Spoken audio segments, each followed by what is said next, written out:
And welcome everybody to episode 3 of the Cosmic Gas Station podcast, where two old farts talk shit about nothing in particular.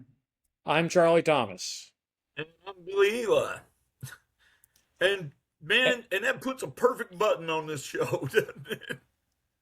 Right, we're not doing it to get rich. We're not doing it to make friends. We're not doing it to get famous. We're doing it because we like talking to each other. Yeah, and we mostly agree on stuff, and even the stuff that we don't agree on, the disagreements are always like, okay, yeah, well, yeah, you got a point. I still think you're fucking wrong, but you got a point. And that is absolutely fine. As long as you see my point, you can also believe I'm fucking wrong. Right? Yeah, Right? Agree to disagree. exactly. Anyway, we got a big show today, huh? I got the outline you sent. I wouldn't call it a big show because I put the outline together like 15 minutes before sending it to you, That's which perfect. was like which was like 15 minutes ago. Well, think long, think wrong. There you go. But jumping right into it, we're starting off with baseball. Who saw these Red Sox getting so hot all of a sudden? They're playing 818 ball since July 1. They've got key players on the injured list. They traded for Adley Rushman from the Orioles, and he got hurt right away, and he's doing minor league rehab. They are, I think they're 30-6 since the end of June. They were once pretty far back, but now they are basically neck and neck with the Yankees. And who saw this coming when they had that really awful spring and wound up firing their manager in the middle of the season? This has been the strangest baseball season that I mean, certainly strange shit happens and Cinderella teams come up and teams that you expect are going to be great, you know, are not. But just top to bottom, looking at all of it, as a whole, there's a Twilight Zone effect going on, man. I mean, damn, look at the White Sox. White Sox from out of nowhere. We talked about them a little bit. And And two of my teams that should have been contenders, the Mets and KC. KC's not going to win 70 games, man. no, they're really looking bad. And And the even the Mets are looking teams, much better than that. well, it is my gravest character flaw. I am a Mets fan through and through, and I think they've won 6 out of 7, 5 out of 6, something like that. And I've been watching these games and I've been thinking to myself, maybe they're going to put it together and have a run like the Red Sox again, get back into it. But that is just magical thinking. That No, is they're just not. wishful. No, they're not going.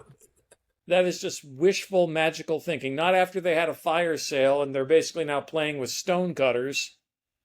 You saw that clip I sent you of Keith Hernandez's quote, man. Yeah, they use this opportunity to back a truck up to the field house and haul everybody away. Man. Yeah. Keith Hernandez called them all garbage, which is a very Keith thing to say. Yeah, yeah. I Well, I remain convinced that Keith and John Kruk need to have a podcast where, they just hang out and be themselves for an hour. I'm gonna put the caveat on it that Keith should never try to tell a joke. Oh no, he needs to tell those jokes because they are just the pinnacle. Keith Hernandez jokes are like the peak of cringe. So, what do you attribute the Red Sox run of I excellent honestly baseball to? I honestly don't know. It's they've played too many different teams, good teams, bad teams, for me to say, well, they're just, on a run of playing against, weaker opponents. Um, they really did come from out of nowhere and insert themselves back into the race. They're currently sitting in the second wild card spot.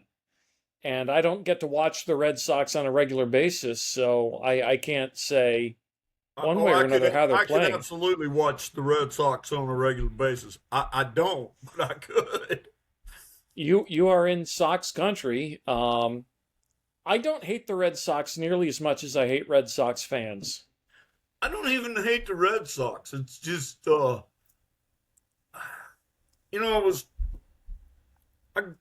grew up near Houston, and I wasn't an Oilers fan.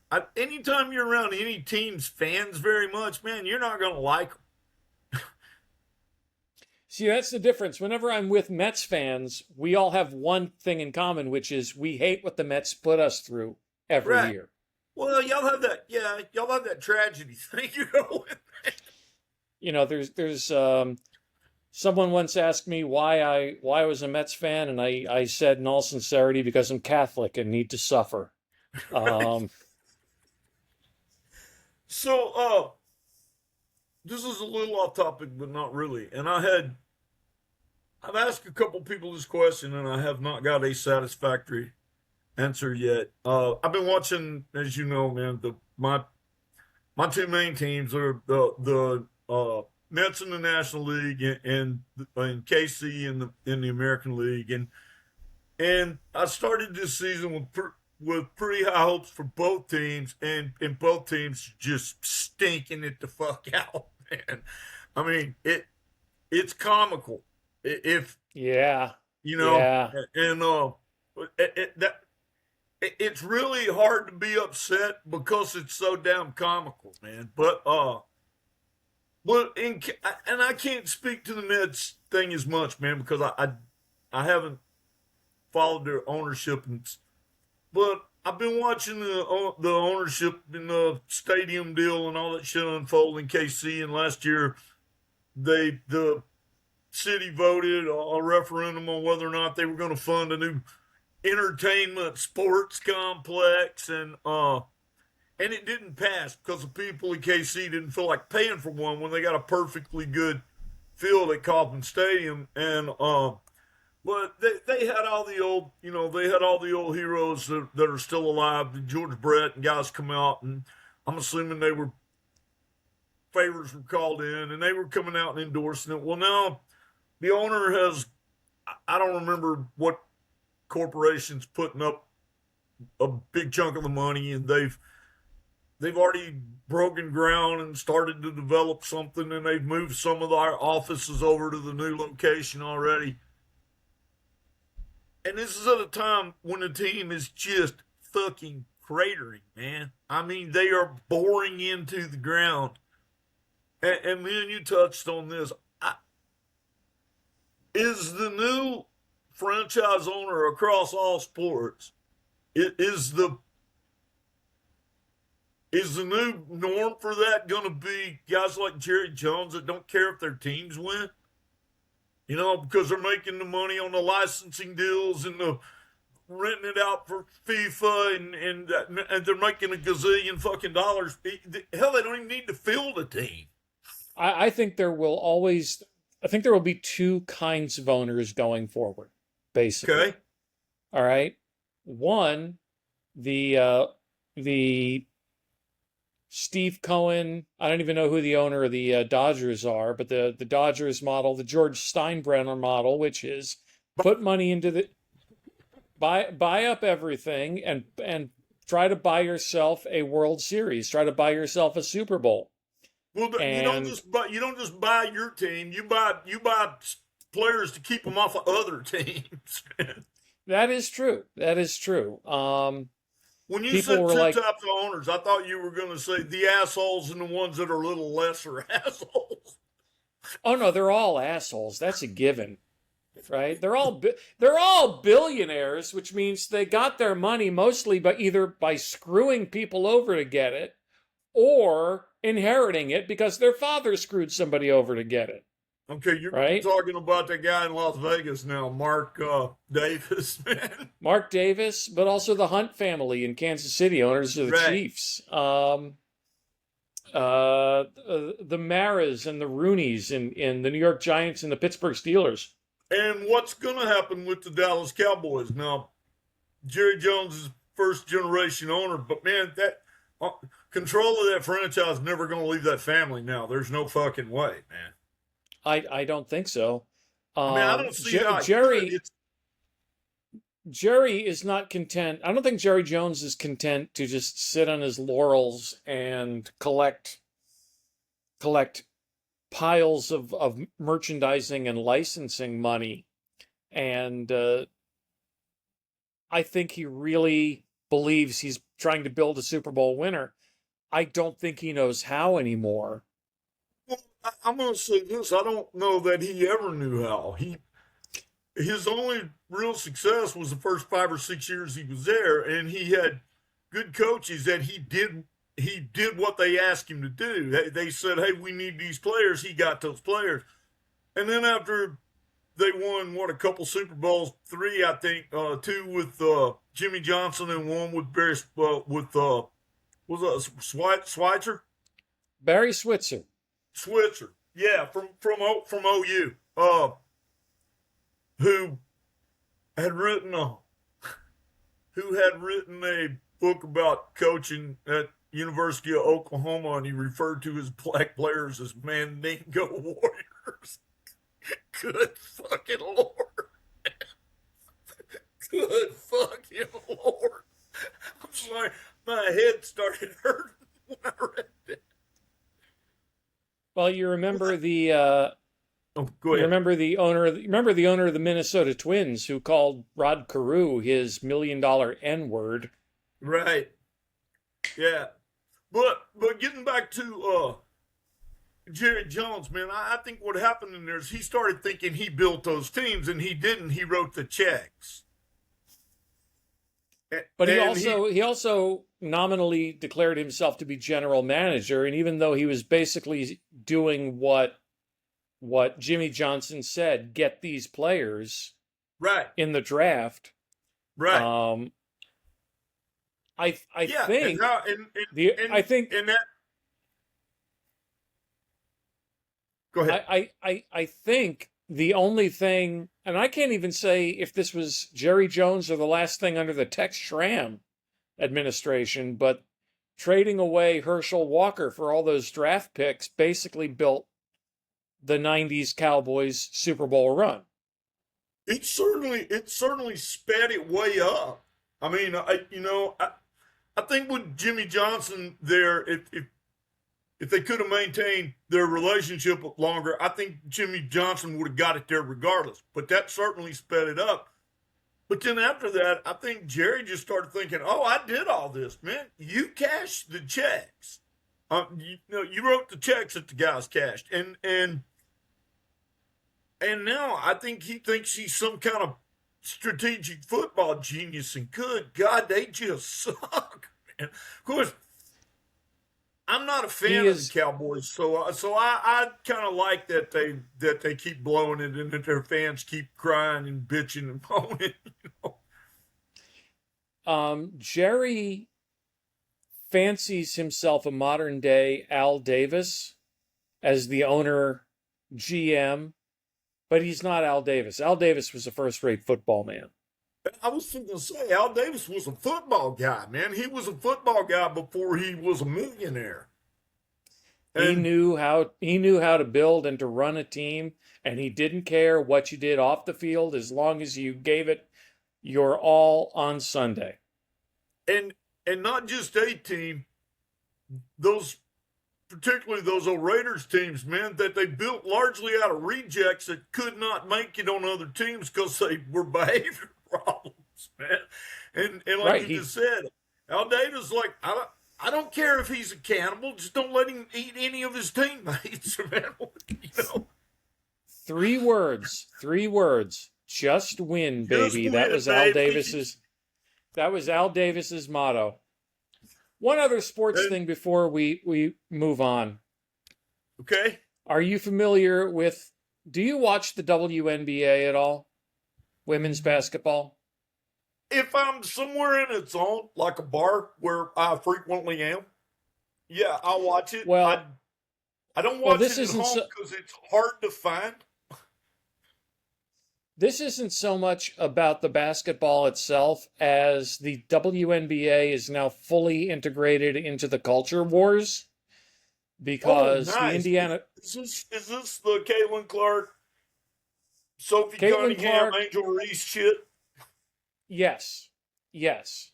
Um, Sophie Cunningham came out very much not in favor of supporting trans people. Doesn't want them on the team. Doesn't want them. Doesn't want them in women's sports.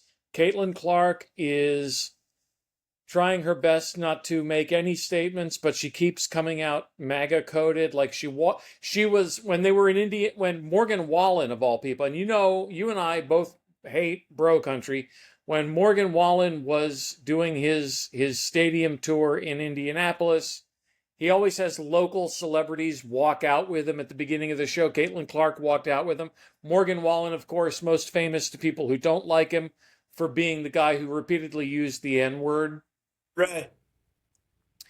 And then on the other side, you've got Angel Reese, Asia. What's I can't remember her last name in Vegas. And AZ Fudd down in Dallas. And I don't watch the WNBA, but seeing the league try to stay out of the way as everybody else is injecting politics into basketball, into women's basketball specifically, is just hard to watch, or not hard. I shouldn't say hard to watch. It was hard to predict because the men's game, leans very left. Right, but the thing about that is, man, there's no controversy if almost everybody agrees. You have to have conflict, and that's what. And from a marketing standpoint, I don't know that I think it's honest, but Well, no, man, marketing is right versus left, and to a lesser degree, black versus white. No, man, that's gonna draw a bunch of, MAGA racist assholes that are gonna want to see, the black players get smacked now. There was a game over the weekend. Sophie Cunningham took a very hard foul, like an elbow to the neck. Right. Player who threw the elbow got ejected. That player tweeted, or whatever the hell you call it now that it's X, white privilege, because if it was reversed, she doesn't think she would have gotten that call.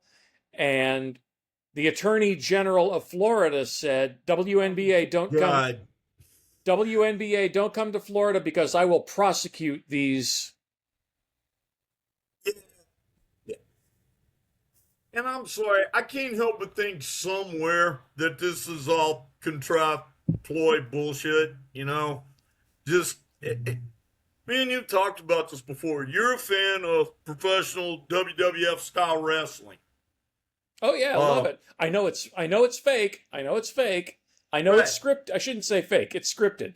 I shouldn't say fake because when you get hit with a chair to the head, you're really getting hit with a chair to the head. Right. You just know it's coming, and the other guy knows how to deliver it safely. Right. They as much as they can, they pull their punches and try to not cripple anybody. But yeah, it's all scripted, and all the storylines are just shit, man. They're the worst kind of melodramas. I mean, you could watch As the World Turns in the melodramas, not that melodrama-y, but melodramatic. Melodrama-y. Yeah. And I think somewhere, man, that, hell, politics has turned into basically WWF, and I think that's what they're looking at with the WNBA, man. They've now had almost 30 fucking years, and they still don't have a big television audience. And what's sad though is they've had some star players, and if they would, and they got another great one in Caitlin Clark, and instead of boosting that, or holding her up like they would have Magic or Larry Bird or Michael Jordan back in the day, of excellence of play, they're making a big deal that she gets roughed up a lot and no fouls called. And I am going to say, I've seen some stuff where she took some hits. Some players should have been ejected. I mean, you shouldn't be allowed to continually, do a flagrant hard foul on somebody that was totally unnecessary. You ought to be flagged for that. But I still think, I don't think it's scripted, but I do think that the overall plan is, yeah, y'all get in there and fight, and we'll turn it into a left versus right, black versus white, rural versus town, whatever WWF kind of angle they can put on it. I think because the WNBA is definitely having its biggest year as far as I can remember.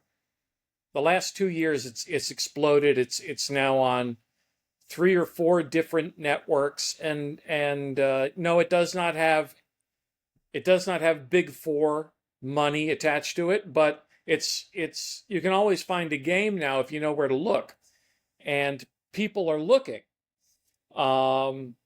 What I don't think they bargained for was that there was going to be such a split in the fan community between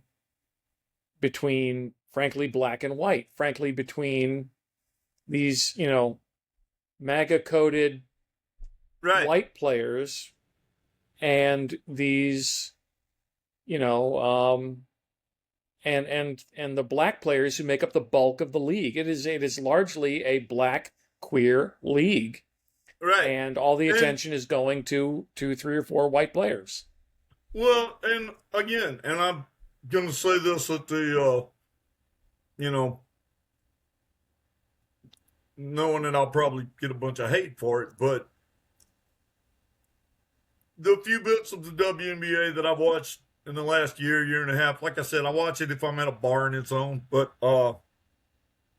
and man, I would watch it to see Caitlin Clark shoot. Good God, she shoots from downtown like nobody I've ever damn seen. It's circus like, man. Yeah, but she also flops and whines, and she does, and yeah, but I mean, but help, don't all basketball players do that? Yeah, a little bit. And when I was a big Spurs fan, and I loved Tim Duncan. But did anybody flop and whine more than him? And the answer, I think, is no. I honestly can't remember how I can't honestly don't remember Tim Duncan flopping. So You remember this? He did that anytime anybody ever bumped him to the ref. okay, yeah, I do remember that. Which Still is odd because he's like, and I was a fan of those Spurs teams at the time, man. It was hard not to be a fan of those Spurs teams. They were not just good. Teams. They were inevitable. Everybody knew you had to go through them. But yeah, the Spurs of the 2000s were like the Bulls of the 90s. You just knew that whatever you had to do it through them. But getting back to the WNBA thing, man, I don't know how much of it is real. I don't know how much of it is put on shit. And that's another thing with, the WWF factor and all of it. Well, it's hard to know how much of it's really serious, Well, that's the thing. I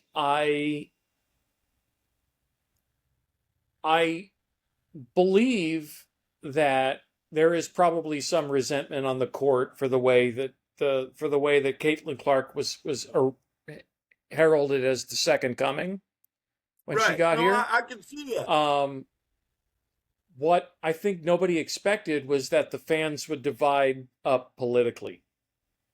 Well, in along racial lines, but basically. But I mean, look at everything else. And yeah, and so it's maybe surprising, but it probably shouldn't have been. It's the WWF factor, and the easiest thing to manufacture is outrage, man. I mean, anybody can do it. Except Charlie Yeah. Crockett. He's not good at it. No, Charlie Crockett backfired trying to generate outrage. Well, he generated outrage, just directed towards him, I guess Yeah, you should just it say. went the wrong direction. So yeah. And that's a good good spot to transition to our next thing, which Oh, is go you know segue. we're gonna segue. We're gonna segue. If we had any sort of budget, we'd have like graphics to signal the segue, but no, we're Yeah, just I'll gonna. make explosions just. Yeah, please don't do that. Um, we talk about music a lot on this show, and we're a couple weeks late on this. The Newport Folk Festival was at the end of July, but there's a lot of videos circulating now from the Newport Folk Festival, and it's basically gone all electric all the time.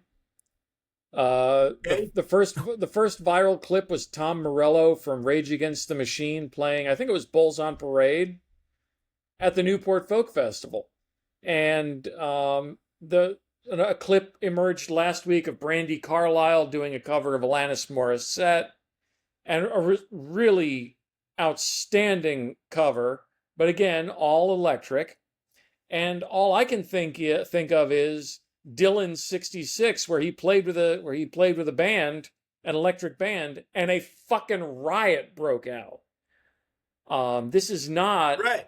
the same Newport Folk Festival now, which makes me want to ask the question: what is folk now anyway? Does genre even matter when you're booking these large multi artist festivals? And I don't think it does. I think you just put whatever you Well, want on the bill, because listening habits are more widespread and universal. The average listener, go ahead. well, and I was just gonna say, man. First of all, purist of any kind of make my scrot hurt. And so, you know, uh, even what you're talking about, it happened. It already happened once at this very same folk festival, but it's happened with every genre of music ever. Man, was rockabilly blues. Well, there's hardcore blues purists that'll tell you no, it's not. Is blues folk? There's hardcore folk purists that'll say no, it's not. But really, man, I really kind of think this. I mean, you can put parameters on what you like or this is what's allowed in this category. But if it's music that speaks to you and it has some message that says something to you, then how is it not folk music? You know, You know, I I mean, was listening I was listening to the radio today, and I'm fortunate to live I live near Philadelphia. I'm fortunate to live in an area with an outstanding radio station, WMMR. It is theoretically a rock station, but today they went from playing Grateful Dead to Billy Joel, and not like early rock and roll Billy Joel, but like from his doo-wop album.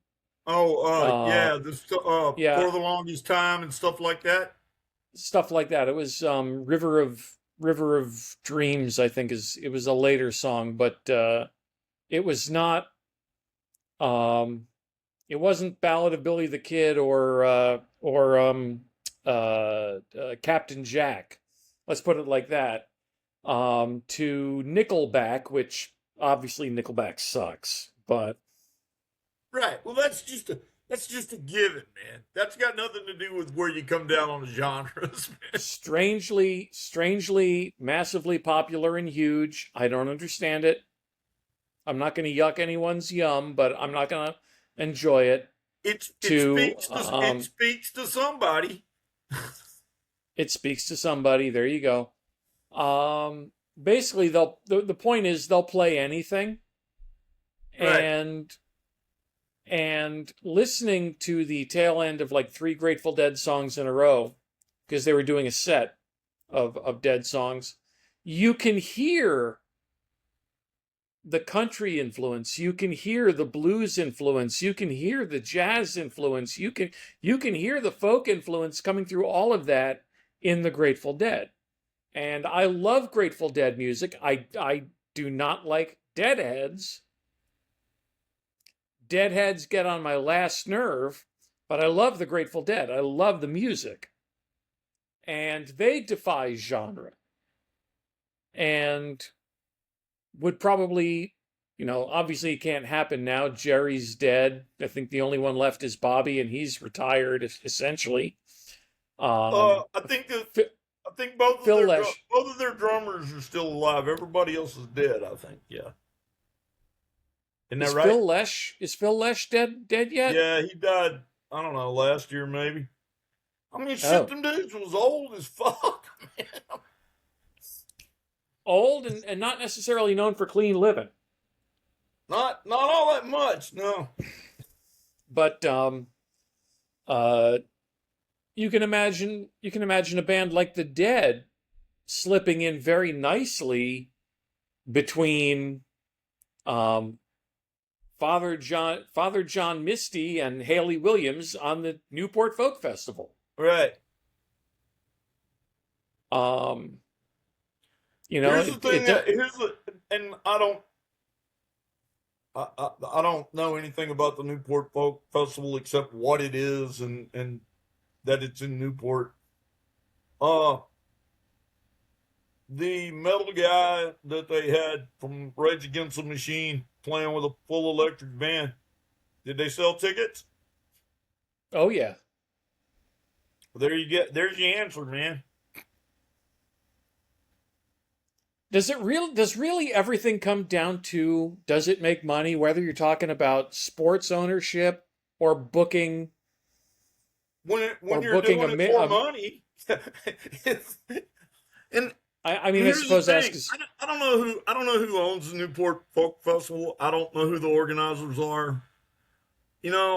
I'm guessing when it got started, back in the early '60s, late '50s, maybe.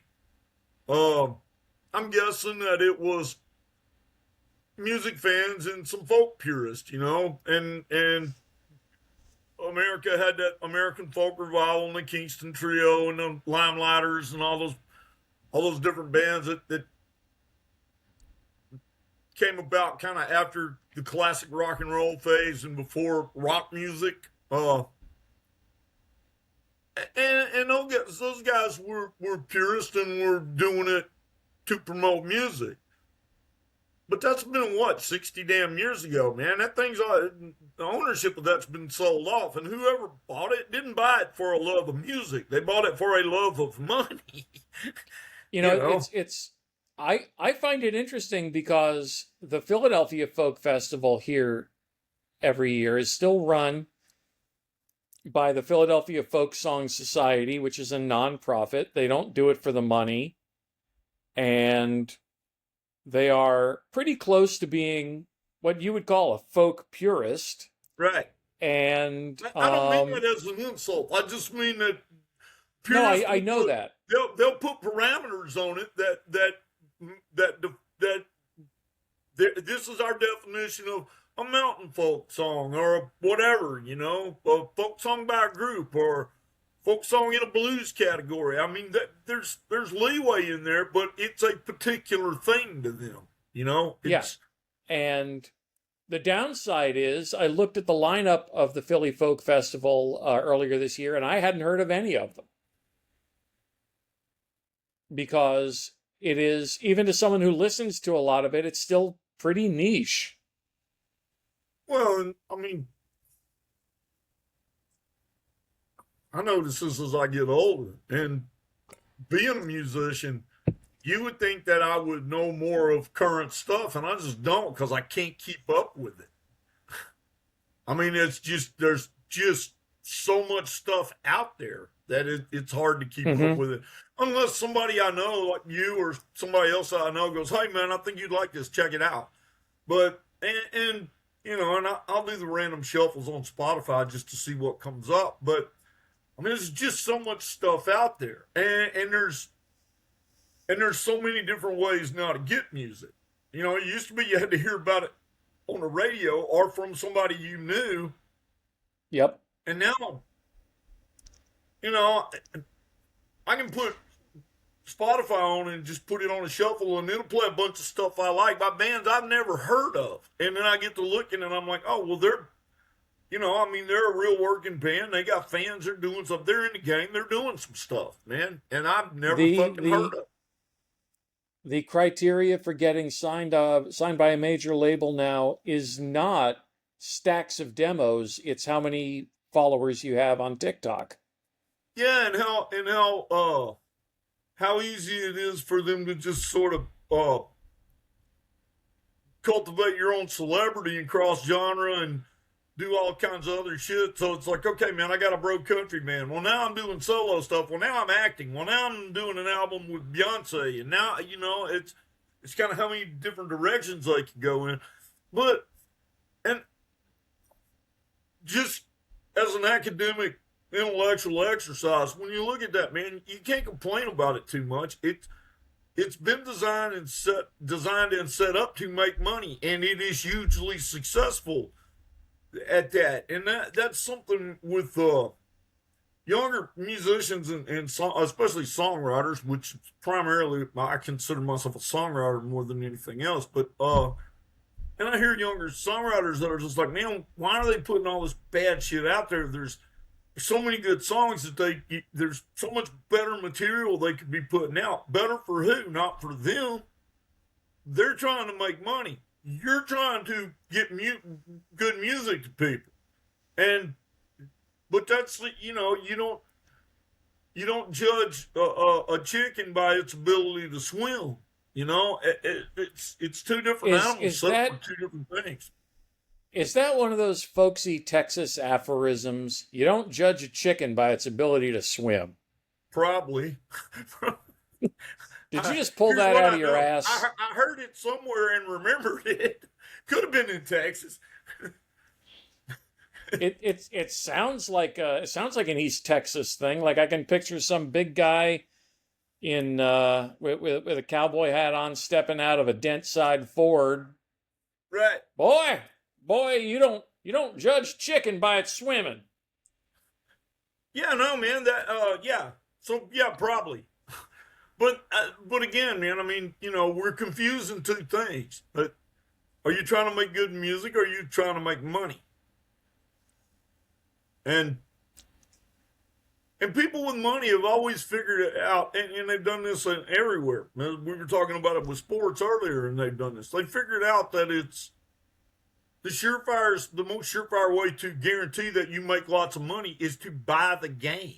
And when you own the game, well, you're going to make lots of money because you get to tailor it where all that money comes to you. And I mentioned Billy Joel a couple of minutes ago. That's basically, you know, what he did. He was sick of touring, but he took over promoting his own shows, one a month at Madison Square Garden for like one a month for 10 years. And he had complete control over everything, and he wasn't splitting the money with a crooked promoter or with an equally crooked manager. Or with nine other support industry and companies, man. You know, right? You know, I saw an American Express commercial with Olivia Rodrigo, pop superstar. Okay, I can maybe name none of her songs if I had to, but she was there, you know, in the commercial singing. But at the end of the commercial, the announcer, the voiceover said, "American Express is a proud partner of Olivia Rodrigo." Who is endorsing whom now? Right. Again, man, If you got the money, just buy the game. There you go. If you got the money, buy the game. Yeah, gamblers figured that shit out hundreds of years ago, man. The house always wins. The house owns the game. The house always wins. That's because they own the game. Yeah, boy, that's a cheery thought, isn't it? Yeah, it sort of took the wind out of my sails. Well, and again, as you know, man, it's why most of the music I listen to is indie. I hadn't listened to any major label acts since my kids were teenagers, and I've listened to what they listened to, and I liked a lot of that stuff. But then when they grew up and moved out, well, then I didn't listen to it anymore. I went back to listen to the stuff I'd been listening to since I was a teenager, which was the Byrds and the Rolling Stones and, Yep. Bob Dylan and stuff like that.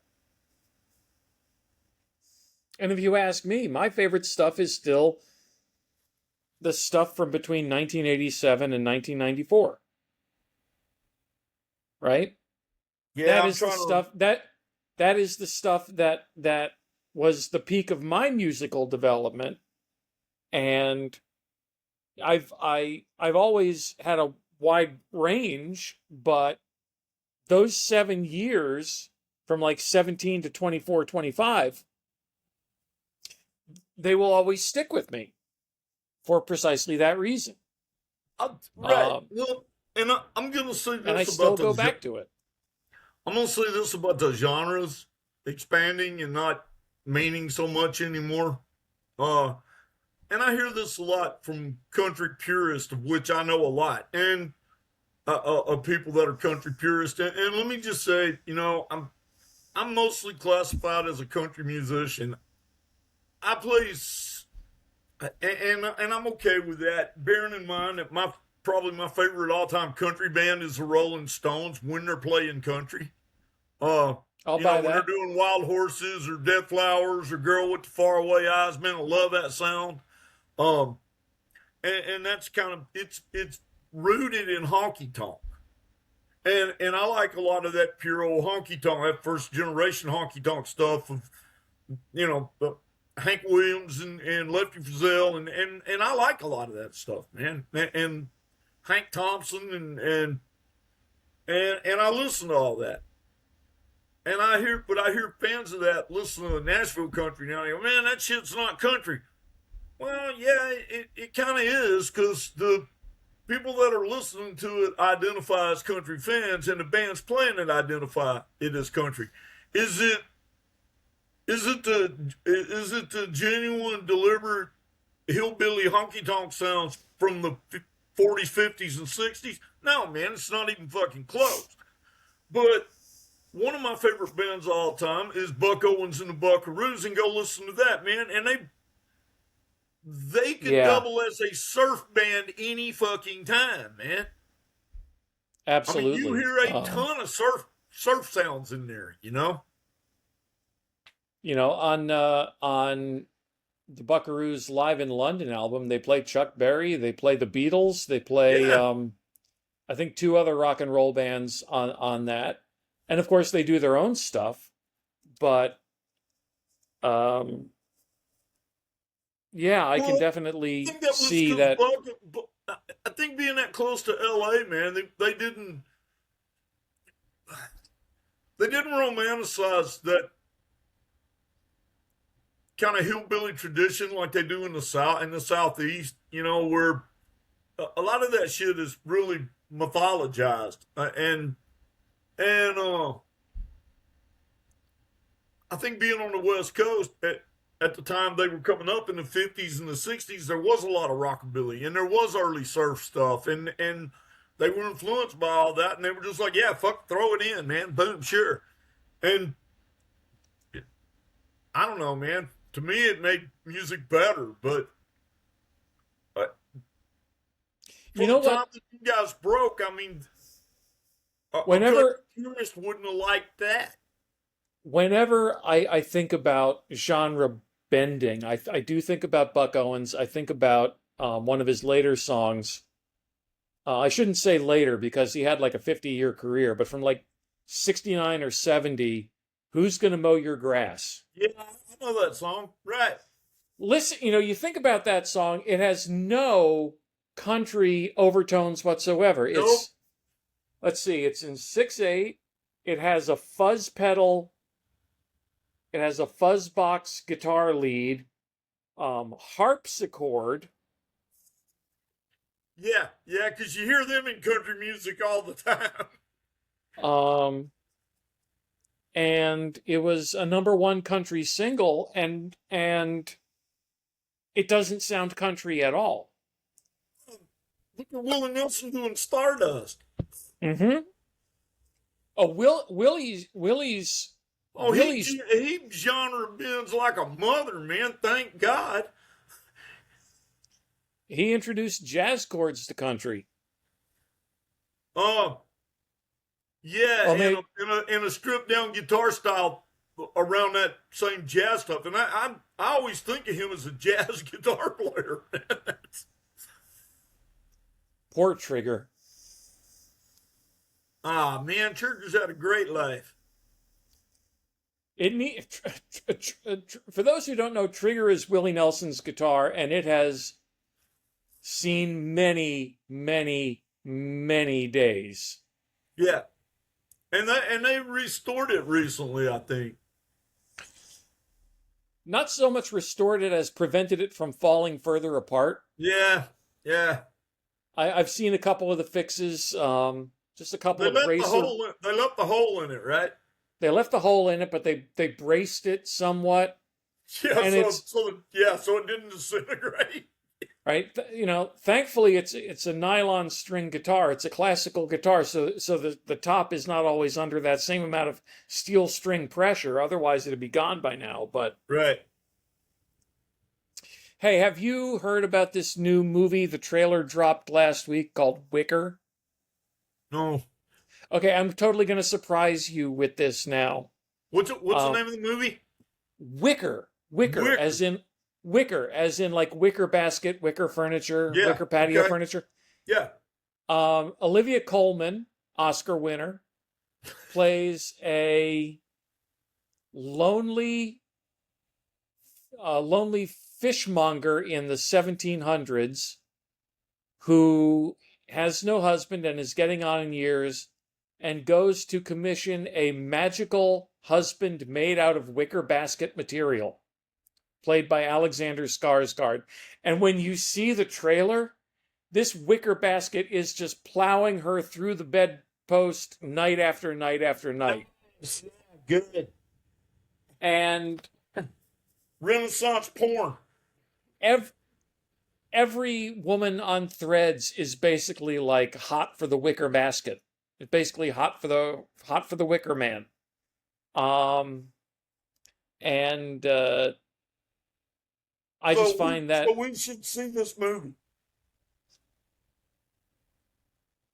I'm going to say yes, we should see this movie. I don't know if it's going to be good. I don't know if it's going to be bad. All I know is the concept is basket man, ride hard. Ride that basket man hard. I have a follow-up question. Okay. How long till Adam and Eve markets a brand of toys with wicker on it? I'm not certain they'll be doing that because splinters down there are pretty bad. No, I didn't say they would use it, make it out of wicker. They'll make it out of silicone like they do now, but it'll be branded as wicker. Oh, I see. Yeah, they could totally do that. Anyway, that was just a side diversion. Moving on to a new segment on this show we are calling... I love the way your brain works, man. Okay, Yeah, I like the way it freewheels. Let's we're gonna segue again. we're going to segue again. Wait, and I'm again, not allowed to do my explosion noises, right? No, please do not. A new segment called Stuff We Learned This Week, and I will This is basically stuff I learned this week. This week, I fell down an internet rabbit hole and learned about the Toronto Circus Riot of 1855, in which circus clowns and firemen got into a fight in a brothel. The clowns kicked much ass in the brothel. That was in Toronto. That was in Toronto in 1855. And then after losing the fight in the whorehouse, the firemen came back with other firemen. They set the circus tents on fire. Somehow the elephant got involved. Before long, the entire city is brawling. It lasts like 5 days. The mayor has to call in the militia to break it up. And I'm just captivated by the idea of clowns and firemen just going at it. Well, yeah, and I wasn't, as you know, man, I did some cursory research. You sent me, it wasn't a link. You just said, hey, have you ever heard of the Toronto firemen, the Toronto Circus Riot? And I thought, man, that can't be a thing. He's making that shit up. I hand to Jesus, I am not making it up. Well, and when I started Googling it, and it popped up, and I got a little more background information. First of all, Toronto was still kind of a Wild West town then. It was still, I mean, it was still kind of edge of the frontier. It was not the major metropolis that it is now. It was not, and in a lot of those mid 19th and up to the late 19th century, especially those western cities that were growing up, the fire companies were, they weren't sanctioned by the city. They were privately owned, and they would go put out a fire, and then they would present a bill to the city and present a bill to the homeowners, the building owners, and they would get paid that way. And because none of that shit was regulated, they would fight. They would if there were more than one fire company. Oh yeah. I mean, it was kind of like it's like they were mobbed up. And you found this a week before or 2 weeks before the circus riot. Right. There was two fire companies got into a brawl over who's going to put this fire out and let the fire burn because they were too busy fighting. No, the cops showed up to break up the brawl, and the firemen banded together to fight the cops. And while the firemen and the cops were brawling, yes, the building burned to the fucking ground. So and that was also in Toronto. So Toronto has a dicey history with firefighters and fire companies. I don't know about modern Toronto. I gotta kind of think. It's like Switzerland. It's clean. Right. City services are great. Probably, have you ever been to Toronto? Fireman clown brawls at the whorehouses. Probably no firemen brawling, fighting clowns at the brothel anymore. No. But this is the kind of crazy history that is so far out there. You say to yourself, this can't possibly be true, and then you look it up. It's true. Right. Well, man, and circling back around, we started out with baseball. That's how I always felt about, was it the Cubs and the curse of the GOAT? Yep. And a guy put a verbal curse on the Cubs. He was drunk, wanted to buy a seat for his GOAT. And what happened in 2016 when they broke the curse of the Billy Goat? Trump got elected just a couple weeks later. But me and you have both said that was for them to win, for them to break that curse. It took some dark, dark magic. There is always a price to pay with dark magic, and we're still paying it. Oh yeah. So, well, this is a fine spot to wrap up the show. Yeah, man, we got our hour in. This was great. We didn't say anything real controversial that's going to give us a bunch of hate clicks, though. No, although we did get some. One guy called us both idiots for hating on Journey. Yeah, but if he's a Journey fan, I mean, he's going to take him that seriously anyway. He's just a small town boy. Yeah, born and raised in South Detroit. He's a city boy born and raised in South Detroit. The funny part about South Detroit, it doesn't exist. Windsor, Ontario is south of Detroit because the river bends such that you go south to Canada. You know how goddamn hard it would be to rhyme Windsor, Ontario with anything, man? Yes. Anyway, that about wraps up the show for this week. We will come back next week with more inconsequential nothing. Yeah, we're two old guys talking about shit we think up to talk about. There you go. Until next week. All right, see y'all later, man. Don't do that.